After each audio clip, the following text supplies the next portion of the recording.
செந்தில் பாலாஜியின் வீட்டை இடிக்க அமலாக்கத்துறை அதிரடி உத்தரவு. எல்லாமே போச்சு, கதரும் செந்தில் பாலாஜி குடும்பம் அப்படின்னு ஒரு தகவல் வந்திருக்குங்க. அதை பற்றி பார்க்கலாம் வாங்க. என்ன நடந்தது அப்படின்னா, செந்தில் பாலாஜி கரூரில் பார்த்திங்கன்னா அவங்க தம்பி அசோக் மூலமாக கட்டி கொண்டு இருக்கிறத பெரிய வீடை பார்த்திங்கன்னா காப்பாற்றணும் அப்படின்னா அதற்கு பார்த்திங்கன்னா அசோக் அந்த இடத்துக்கு வந்தால் மட்டும்தாங்க நிலைக்கும். அவர் பார்த்திங்கன்னா இந்த ப்ராப்பர்ட்டிஸை யார்கிட்டேருந்து வாங்கினார், எத்தனை கோடிக்கு வாங்கினார், எத்தனை லட்சத்துக்கு வாங்கினார், இதோட பினாமி யார், இதற்கும் செந்தில் பாலாஜிக்கும் தொடர்பு இருக்கா அப்படின்னு எல்லா விசாரணைகளுக்கு எல்லாம் முறையான ப்ராப்பரான பதில் கொடுத்தால் மட்டுமே இந்த வீடு அனைத்தும் நிலைக்கும் அப்படின்ட்டு பார்த்திங்கன்னா பிரபல யூடியூபர் சவுக்கு சங்கர் ஒரு பேட்டியை கொடுத்துருக்காருங்க. ஆனால் தற்பொழுது எங்கே இருக்கிறார் என்றே பார்த்திங்கன்னா யாராலையும் கண்டுபிடிக்க முடியலைங்க. நம்ம செந்தில் பாலாஜி பார்த்திங்கன்னா கிட்டத்தட்ட 10 நாட்களும் கடந்து பார்த்திங்கன்னா ஹாஸ்பிட்டலில் அட்மிட் ஆகிட்டு இருக்காரு. ஆனால் அசோக் எங்கே இருக்கார், அசோக் எங்கே அப்படின்னு யாருக்குமே தெரியலைங்க. அவர் பார்த்திங்கன்னா வந்தால் மட்டுமே இந்த வீட்டை காப்பாற்ற முடியும் அப்படின்ற நிலைக்கு வந்துட்டாங்க.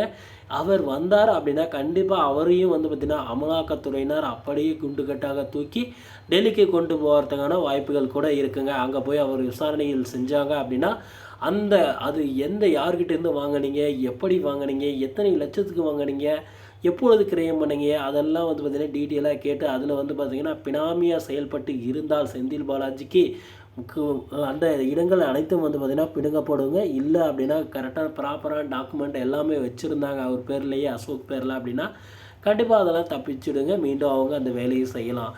ஆனால் இதுவரை எந்த ஒரு செய்தியும் இல்லை, ஆளையே காணோம் அப்படின்ற மாதிரி செய்திகள் வருதுங்க. அவரை கண்டுபிடிக்க அமலாக்கத்துறையினர் தீவிரமாக செயல்பட்டு வந்ததின் இறுதி பலனாக தாங்க வீட்டை இடிப்பது அப்படின்ற மாதிரி பார்த்திங்கன்னா செய்திகளை சவுக்கு சங்கரையும் எடுத்து கொடுக்குறாருங்க அமலாக்கத்துறையினருக்கு. இந்த டைம் பார்த்திங்கன்னா கண்டிப்பாக அவர் வந்தே ஆகணுங்க. விசாரணை நடந்தால் கண்டிப்பாக அவர் பார்த்திங்கன்னா உண்மை தகவல் பகிர்ந்துக்கினார் அப்படின்னா அவருக்கு பார்த்திங்கன்னா எந்த ஒரு பிரச்சனையும் இல்லை. அப்படி இல்லை அப்படின்னா ஏதாவது தவறானதாக இருந்ததே பினாமி பேரில் இருந்தால் கண்டிப்பாக அந்த 30,000 கோடி எங்கே செந்தில் பாலாஜிக்கிட்ட விசாரிப்பதை போல் பார்த்திங்கன்னா அசோக்குக்கிட்டேயும் கேட்பாங்க. அதுக்கப்புறம் முதல்வர்கிட்டையும் பார்த்திங்கன்னா இந்த பற்றியெல்லாம் கேட்க ஆரம்பிச்சிடுவாங்க. ஏன்னா தமிழக மக்கள், பாமர மக்கள் பார்த்திங்கன்னா ஏழை எளிய மக்களாக சாப்பாடு ஒரு வேளை சோற்றுக்கே பார்த்திங்கன்னா ரொம்ப கஷ்டப்படுறாங்க. வேலை இல்லா திண்டாட்டம், அதனால் நிறைய இஷ்யூஸ் போகுது. அதனால் கடலில் பெயினாக வைப்பது கூட பார்த்திங்கன்னா தடைப்பட்டு போகிறதுக்கான வாய்ப்புகள் இருக்குங்க.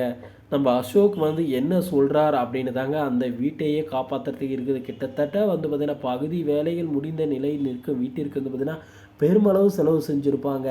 கண்டிப்பாக பார்த்திங்கன்னா இதற்கான டீட்டெயில்ஸ் கொடுக்கல அப்படின்னா கண்டிப்பாக வீடு இடிக்கப்படும் அப்படின்ட்டு சவுக்கு சங்கர் ஒரு பேட்டியில் குறிப்பிட்டிருக்காருங்க. பொறுத்திருந்து பார்க்கலாங்க என்ன தான் நடக்குது. செந்தில் பாலாஜி கிட்ட காப்பாற்ற அசோக் வருவாரா, இல்லை என்ன பண்ண போகிறா அப்படின்ட்டு. ஓகே ஃப்ரெண்ட்ஸ், வீடியோ உங்களுக்கு பிடிச்சிருந்தது அப்படின்னா நம்ம சேனலை சப்ஸ்கிரைப் பண்ணி பக்கத்துலேயே ஆல்னு ஒரு பட்டன் இருக்குது, அதையும் கிளிக் பண்ணி வச்சுக்கோங்க. அப்போ தான் நம்ம போடக்கூடிய அடுத்தடுத்த வீடியோக்கள் உங்கள் மொபைலுக்கு நோட்டிஃபிகேஷன் வரும் ஃப்ரெண்ட்ஸ். தேங்க்யூ.